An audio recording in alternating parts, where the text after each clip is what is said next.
네, 이번 시간에는 법인을 설립한 후 법인을 운영하는 방법, 법인의 비용을 처리하는 방법에 대해서 많은 질문을 하는 것들 중에 몇 가지를 추려서 말씀드려 보겠습니다.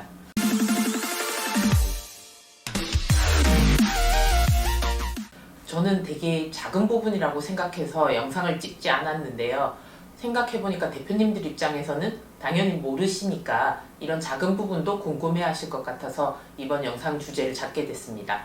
첫 번째 질문은 법인을 설립하게 되면 자본금 없이 시작하는 법인도 있지만 대부분은 작은 금액이라도 자본금을 가지고 시작하시는 분들이 더 많습니다. 예를 들어 5천만 원의 자본금으로 설립을 했다. 그리고 사업자 등록까지 나왔다. 그러면 사업자 등록증을 가지고 은행에 가서 법인 통장을 만들고 법인 카드를 만들면 이제 비용을 쓰기 시작하십니다. 이때 대표님들이 궁금한 점, 자본금 5천만 원을 당장 법인 통장에 넣어야 되나요? 나는 이미 보증금을 내고 기타 비용을 쓰느라고 5천만 원이 없는데, 이렇게 물으시는 분도 있습니다. 그 말이 맞습니다. 처음 법인을 시작할 때는 5천만 원 중에서 내가 사무실 임차보증금을 3천만 원을 냈으면 통장에는 차액인 2천만 원만 넣으셔도 됩니다. 아니면 5천만 원을 통장에 넣으셨다가 보증금 3천만 원을 임차인에게 지급을 하시면 됩니다. 그러나 법인 설립의 경우에는 법인 등기를 내기 위해서는 임대차 계약이 미리 이루어져 있었어야 됩니다. 개인 대표 이름으로 집주인하고 임대차 계약서를 작성하고 그것을 가지고 법인 등기를 하게 되는 거죠. 그렇기 때문에 임대차 계약이 이루어졌다는 말은 벌써 보증금 3천만 원을 집주인에게 줬다는 뜻이겠죠. 그렇게 해서 등기부등본이 나오면 집주인하고의 계약을 개인이 아닌 법인 계약으로 다시 변경을 합니다. 그렇게 바뀐 임대차 계약서를 가지고 사업자 등록증을 내게 되는 거죠. 이렇게 이미 지급한 임차보증금 3천만 원을 굳이 집주인에게 다시 돌려받아서 5천만 원을 법인 통장에 입금을 하고 다시 법인 이름에서 3천만 원을 집주인에게 지급하고, 이 방법도 훌륭한 방법이지만 실무적으로 이렇게 번거롭게 하는 집주인들은 없을 겁니다. 그래서 이미 개인 대표님이 3천만 원을 주셨기 때문에 우리는 3천을 뺀 2천만 원만 자본금에 넣어도 된다는 거죠. 그리고 법인 설립할 때 자본금 5천만 원에 대한 잔고 증명서는 가져가서 법인이 설립되었지만 법인 통장이 나오고 나서 넣을 5천만 원이 없을 때는 어떻게 하냐고 묻는 질문도 많습니다. 이거는 말 그대로 가지급금인 거죠. 법인 설립을 위해서 주주들이 불입한 자본금 5천만 원이 분명히 등기부등본에는 나와 있는데 그 돈을 법인 통장에 넣지 않았다. 이거는 어떻게 보면 이 부분은 문제가 되는 거죠. 그래서 넣지 않는 회사의 경우에는 처음부터 가지급금이 5천만 원 발생해서 회사가 스타트하게 됩니다. 가지급금은 갚아 넣어야 되고 이자도 발생돼서 법인세도 올라가고 국세청에서 안 좋아하는 거라는 거 잘 아시니까 자본금을 반드시 처음에 넣고 시작을 하셔야 됩니다. 법인을 설립하기 전에 사무실 관련해서 소모품이라든지 가구나 인테리어 이런 거 하셨던 분들도 있죠.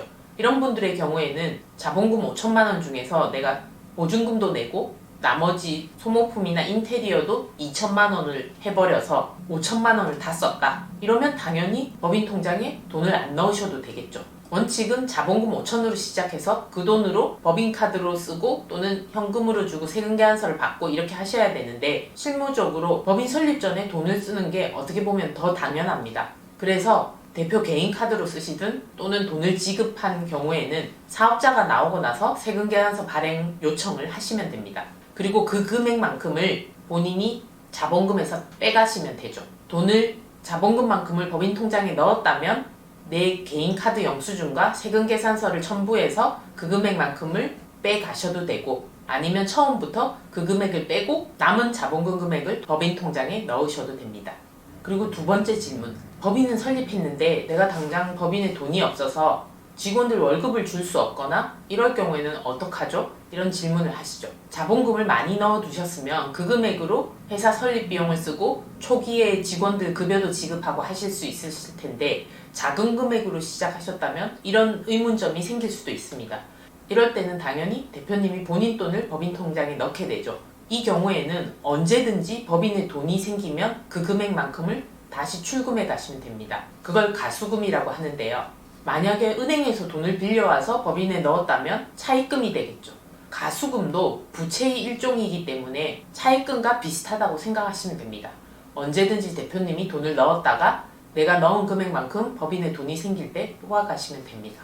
그리고 세 번째, 당분간 법인의 돈이 없어서 법인 차량을 산다든지 리스 렌트를 할 수 없을 경우 개인 대표의 차량을 업무용으로 쓴다면 비용 처리가 가능한가요? 이렇게 질문을 많이 하십니다. 개인 대표 차량에 대해서 차값 자체는 비용 처리가 안 되겠죠. 왜냐하면 법인 차량이 아니기 때문에. 그러나 이런 경우에는 법인카드로 개인 차량의 유류대 정도는 비용 처리가 가능하다고 보여집니다. 어차피 회사를 위해서 대표님이 본인 차량을 사용하셨기 때문에 그 차량에 대한 유류대, 통행료, 주차비 이런 정도는 비용 처리가 되겠죠. 그러나 실무적으로 보험료나 자동차세 이런 거는 법인 비용으로 처리하기가 힘들다고 보여집니다. 왜냐하면 소유가 개인 소유이기 때문에 그렇다고 보시면 되죠. 이 경우에 주의하실 점은 법인 대표가 급여를 받아가는데 급여의 비과세 항목 중에 차량 운전 보조금 월 20만 원이 있다는 걸 활용하셔서 그 혜택도 받으시고 본인 차량의 유류대를 법인카드로도 결제하시고 이렇게는 하시면 안 됩니다. 이러면 이중 혜택을 받으신 거죠. 내 차량을 영업에 써서 월급을 받아갈 때 차량 운전 보조금 20만 원까지는 비과세를 받는 소득세 혜택을 받으셨고 또 차량에 대한 기름값을 법인 비용으로 처리하셨으니까 이중 혜택인 거죠. 그리고 업무용 차량 제도에 대해서 많이 들으셔서 개인 차량에 대해서 임직원 전용 보험을 가입해도 되느냐 이렇게 물으시는데 당연히 안 되겠죠. 개인 차량은 법인 소유의 차량이 아니기 때문에 거기에 대해서 임직원 전용 보험을 가입한다 이런 개념이 성립하지 않습니다. 그리고 법인카드로 비용을 쓸 때 어디까지가 비용 처리가 되느냐 이런 질문을 되게 많이 하시는데요. 법인의 임직원들이 밥을 먹거나 또는 회사의 작업복을 구매하거나 또는 회사의 소모품을 사거나 이런 것들은 당연히 비용 처리가 가능합니다. 그러나 질문 많이 하시는 것 중에 복리후생비와 접대비가 있는데요. 두 개의 차이점은 임직원을 위해서 쓰는 비용은 복리후생비로 처리가 되고 접대비는 거래 상대방을 접대할 때 쓰는 비용으로 비용 처리가 됩니다. 복리후생비는 한도가 없습니다. 접대비는 중소기업의 경우 연 3,600의 한도가 있습니다. 물론 매출액에 따라서 붙는 한도도 있지만 일단 기본적으로 3,600 정도의 한도가 있습니다. 그러면 접대비는 그렇게 한도만큼 쓰고 복리후생비는 무한정으로 써도 되느냐 물으시는데 당연히 사업 관련된 비용을 쓰셔야 되고요. 임직원의 수가 3명인데 복리후생비가 너무 많이 나온다. 이러면 당연히 세무서에서 법인세 신고 안내문을 보낼 때 직원 수에 비해서 복리후생비가 과다하다고 경고문 비슷하게 붙어서 나옵니다. 그러니 임직원 수에 비례해서 복리후생비를 적절하게 계산하는 센스도 필요하겠죠. 그리고 또 하는 질문 중에 나는 임직원들을 위해서 백화점에서 밥을 사거나 물건을 샀는데 이런 거는 비용 처리가 가능하느냐 이렇게 물으시는데 임직원을 위해서 점심 식사하는 부분을 백화점에서 사왔다 이러면 당연히 복리후생비로 비용 처리가 되겠죠. 그러나 저희가 법인세 때 국세청에서 받는 안내문에 보면 백화점 사용이 빈번한 업체에 대해서는 백화점 사용이 과다하니 그 부분을 잘 체크해서 신고를 하라고 또 경고문 안내문이 옵니다. 왜냐하면 백화점 같은 경우는 아무래도 슈퍼보다는 사치성 이런 느낌이 많으니까 국세청에서 업종 자체로도 관리를 하는 듯 합니다. 그러니 실제로 쓰셨다면 두려워할 필요는 없겠지만 안내문이나 이런데 업종 코드로 분류할 때 백화점도 따로 국세청에서 분석하는 대상에 들어가 있다는 정도는 아시고 계시면 될 것 같습니다. 그리고 접대비 말이 나온 김에 말씀드리면 연 한도가 3,600이라고 해서 나누기 12에서 월에 300만 원씩 써야 되느냐 이런 질문을 하시는데 그건 아닙니다. 1년 합쳐서 3,600이라고 보시면 됩니다. 그럼 이와 비슷한 질문으로 내가 개업을 8월에 했는데 10월에 매출이 너무 몰렸고 11월, 12월에는 매출이 거의 없다. 이러면 세금이 많이 나오는 거 아니냐 이렇게 물으세요. 법인세는 1년 전체에 대해서 내는 세금이지 월별로 내는 세금은 아닙니다.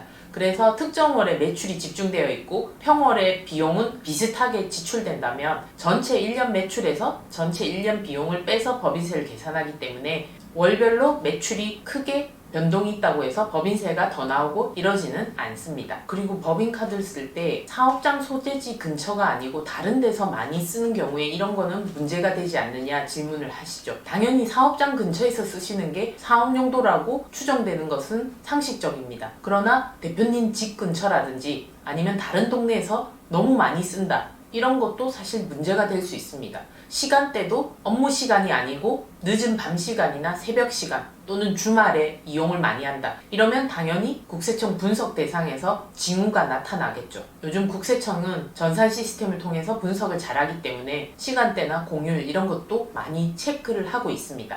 실질적으로 집 근처에서 쓴 경우에 왜 공제 처리를 했냐고 조사관님한테 연락이 오는 경우도 있습니다. 집 근처에서 직원들 데리고 와서 회식을 했다든지 또는 사업장 근처 외에 다른 곳으로 이동해서 회식을 했다든지 이러면 얼마든지 소명이 가능하니까 너무 구애받으실 필요는 없고요. 전체적으로 사업 관련된 비용을 다른 장소에서 쓰셨다고 하더라도 사업과 관련된 비용이면 크게 걱정은 안 하셔도 됩니다. 그리고 사업과 관련 없는 비용, 즉 뭐 네일샵, 피부샵 이런 거 간 것도 되느냐 물으시는데 이런 거는 당연히 안 되시겠죠. 그러나 업종 자체가 매출을 일으키기 위해서 모델이 필요하고 한 경우에는 당연히 메이크업을 하거나 미용실을 가는 경우 이 경우에는 비용 처리가 가능합니다. 업종 자체가 위험하긴 하지만 얼마든지 우리 매출과 연관성이 있다는 것을 설명을 할 수가 있겠죠. 아닌 경우에는 법인카드로 이런 사적인 비용들을 쓰게 되면 당연히 비용 처리가 안 되고 개인 사업자처럼 비용 처리가 안 되는 걸로 끝나는 게 아니고 내가 잘못 썼기 때문에 그 금액만큼을 법인에 갚아 넣으셔야 됩니다. 왜냐하면 법인카드에서 사적인 용도든 사업용이든 어쨌든 법인 통장에서 돈이 다 빠져나가기 때문에 개인적으로 쓴 비용에 대해서는 돈을 갚아 넣어야지만 잔고가 문제가 없게 되는 거죠. 즉 이 부분은 개인 비용, 가지급금으로 보기 때문에 가지급금에 대해서는 꼭 쓰신 분이 갚아 넣으셔야 됩니다. 마지막으로 임직원들의 급여는 얼마든지 변경이 가능하십니다. 이번 달에 100만 원 했는데 1년 있다가 올려야 되나요? 이런 질문을 많이 하시진 않지만 그래도 하시는 분들이 있기 때문에 급여는 얼마든지 변경이 가능하고 사대보험공단에 먼저 신고한 후 세무서에도 변경된 금액으로 인건비 신고를 하면 됩니다. 물론 임원의 경우에는 급여를 너무 많이 올리시는 경우에는 관련된 증거 서류라든지 정관의 규정 등을 꼭 확인하셔야 될 부분입니다.